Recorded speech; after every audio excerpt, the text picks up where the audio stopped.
La température monte au Parlement européen où les eurodéputés dévoilent leur ligne de fracture sur la politique climatique de l'Union.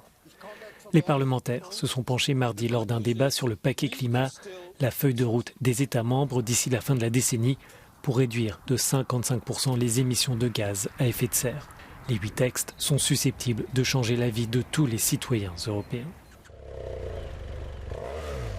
Les députés conservateurs et d'extrême droite s'opposent ainsi à l'interdiction de vente de voitures à essence et diesel.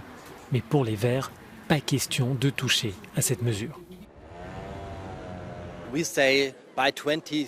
Nous disons que d'ici 2035, il ne devrait plus y avoir de nouveaux moteurs à combustion sur le marché et ils s'y opposent.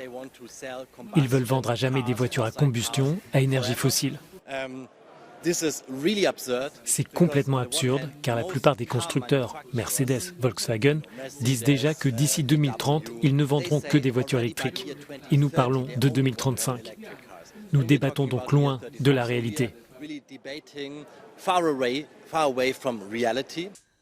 Plusieurs points provoquent des frictions dans l'hémicycle. La Commission européenne a proposé l'année dernière de taxer les citoyens pour leur chauffage et l'essence de leurs véhicules à travers un prix carbone basé sur le gaz et le carburant produits par les entreprises. Mais les eurodéputés excluent ce principe, explique le président de la Commission environnement du Parlement. La réponse claire pour les ménages, que l'on parle des voitures ou que l'on parle du chauffage ou de la climatisation, c'est que le Parlement européen ne suivra pas la proposition de la Commission européenne de mettre en place une taxe carbone, disons, sur les foyers. Nous avons tué il y a quelques semaines cette idée au sein de la Commission environnement et personne ne veut rouvrir ce chapitre lors de la plénière, donc cela ne se fera pas.